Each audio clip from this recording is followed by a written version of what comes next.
The 76ers lose Gershon Yabusele to the Knicks on a 2-year, $12 million deal. I'm Coy Camiscioli, Philly Sports Talk. Going to break down everything that's going on really since the second round of the NBA draft. I've already recapped the Sixers' first round selection of VJ Edgecombe, and I was definitely a fan of it. Go tune in if you haven't listened yet. But a lot is going on the last couple of weeks for the Sixers, including Yabusele leaving for the Knicks, which stinks. Yabusele was a big part of our team last year. He could shoot. He was a good post-up scorer. He could play defense. He was a good rebounder. He was always on the floor and gave a lot of effort. Very solid player. I guess the only way we could possibly look at this as maybe not being a horrible thing is that maybe since there's just nobody on the floor for the Sixers ever healthy, and you could kind of thrive in a system where you were kind of doing a little bit of everything. I don't believe in that, but I think he was a very good player, and I think he's a solid role player, and he's going to do well for the Knicks. And they just got a little bit deeper, which is good for them, not for us, obviously. I was a Yabu guy. You go back and listen to all the Sixers podcasts this year. I was very pleased with his game, but it stinks, and we're gonna have to figure some things out. But I'll talk about the second round of the draft, and we'll get into some of the moves we've done in response to that. So 35th overall, we selected Johni Broome out of Auburn.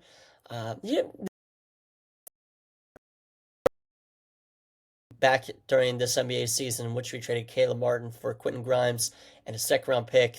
Second round pick was Johni Broome. Obviously, Quentin Grimes is a big piece for us. I'll talk about him in a little bit. But Johni Broome, he's not the most athletic guy, and honestly, if you're listening to this, there's a chance you might have a better vert than he does. But he had some good numbers in college at Auburn, and he can kind of do a lot of things. He averaged 18.5 points per game, 11 rebounds, 3 assists, shot 51% from the field. He will shoot the three ball, not insanely well though. He shot around 28% last season in college, around 30% throughout his career. So maybe he can get those numbers up. Maybe it was just a down year last year from 3-point line. But you'll see in his highlights, like he'll even hit some step backs. He'll take them. But that's not going to be the shot selection in here at the NBA level.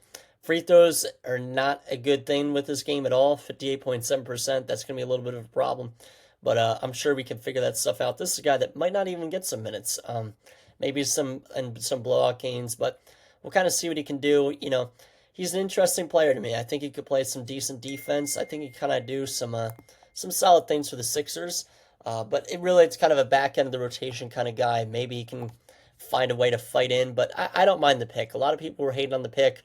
There's a couple other guys available, but he had good numbers in college. Hopefully he's a little, maybe he's an okay floor coming into the league year one, because that's kind of what the Sixers have looked to do so far, especially it shows the VJ Edgecombe draft pick.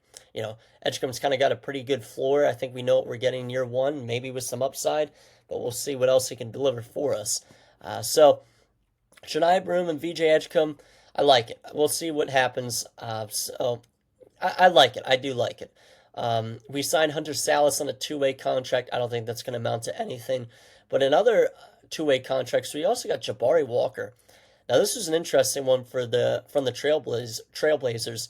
Still a very young guy on a two-way deal, and he can shoot pretty well.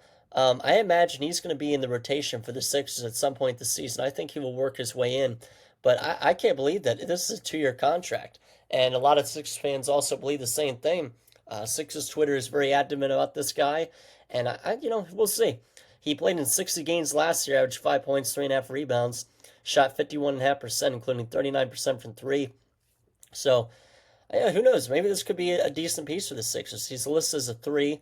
That is small forward. He's a 6'9" small forward, but he can get some minutes at the 4, and we're going to need something at the 4. And he's only 22 years old, so we're taking a little turn towards the youth as well for the Sixers, which is a good thing. So we'll see what happens in terms of what we can do with Jabari Walker. But I was a fan of it. I like it. Really, no risk at all with that signing. So some good stuff there.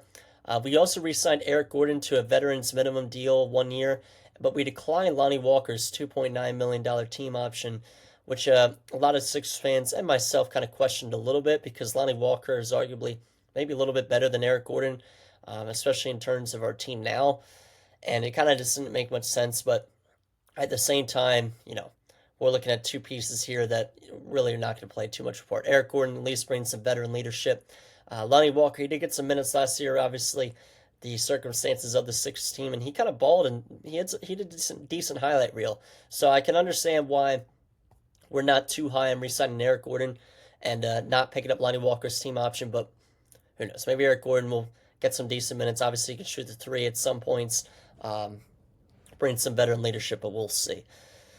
Kelly Oubre, he also picked up his $8.4 million player option, and I was actually kind of a fan of this. I know a lot of Sixers fans are just immediately trying to say ship him off, which, if we can get something good with shipping him and Drummond off or something, then maybe it's not a bad idea.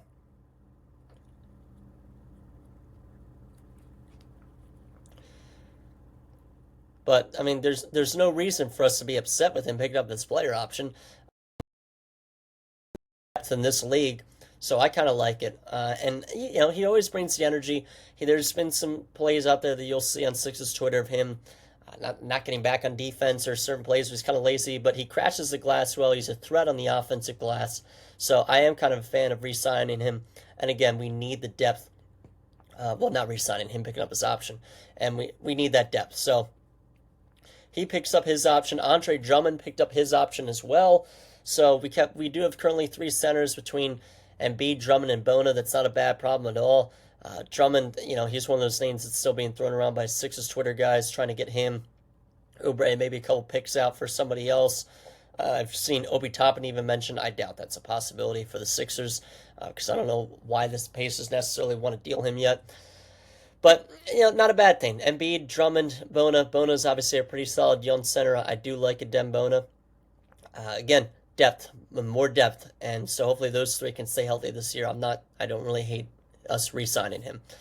So other than that, some guys that are still free agents as of right now: Jared Butler, Jeff Doughton, Justin Edwards. That's something we haven't mentioned yet either. Justin Edwards signed a 3-year contract extension with the Sixers.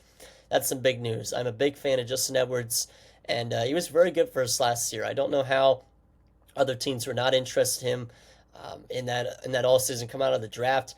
I am a big fan of Edwards. He's going to get some good minutes for us, and he's going to be a big piece in our role players this upcoming year for the Sixers.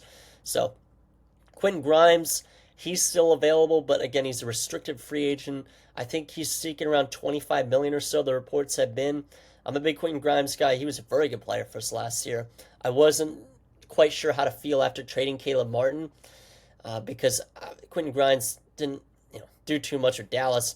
And I also didn't watch much of Mavericks games, so I didn't know much about him. So I saw Quentin Grimes' second-round pick. I was like, damn, we just lost a guy that has history of performing in the playoffs and was on a 4-year deal or so. So it kind of stunk at first, but it was 1,000% the better side for us. So hopefully we can re-sign him. I think it's going to get done. I think that's part of the reason why we didn't get Yabu back, because I think we're going to get Quentin Grimes back.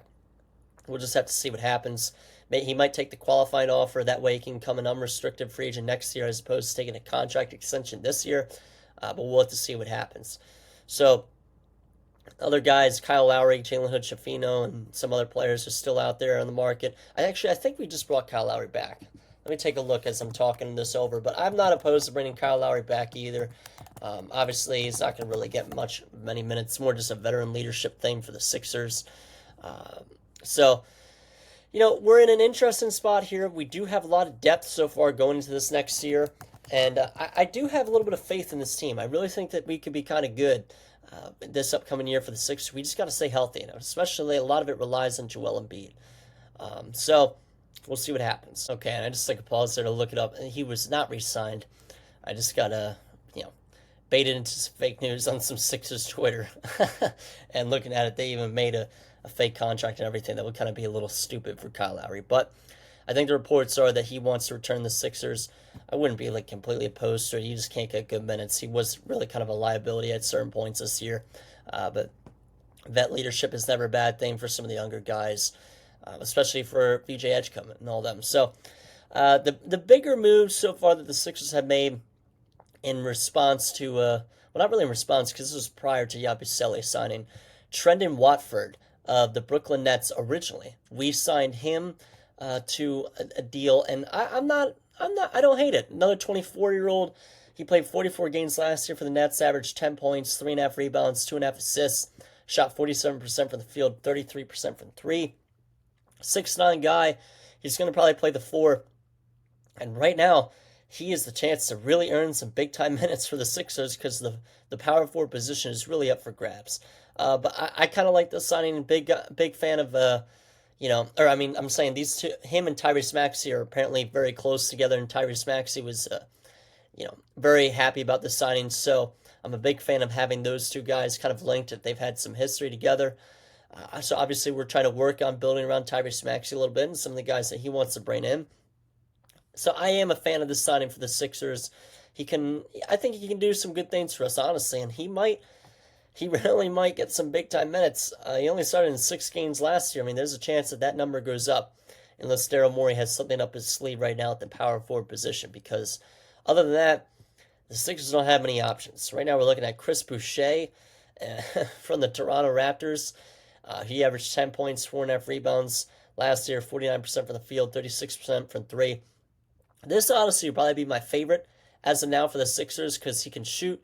6'9", another 6'9" power forward kind of guy, and he actually back during the bubble era and not a little bit after the bubble, like 2021 era, he kind of had some big games against the Sixers. I remember him kind of torched us a couple of times from beyond the 3-point arc, but this is probably our best option that we're looking at, if I'm being honest, at power forward, unless Daryl Morey wants to make a trade with the packages that we're seeing, Sixers Twitter, Kelly Oubre, Andre Drummond, etc., a couple picks. But even if we get a guy like Chris Boucher who starts, our team is so deep at the moment where I'm assuming we get Grimes.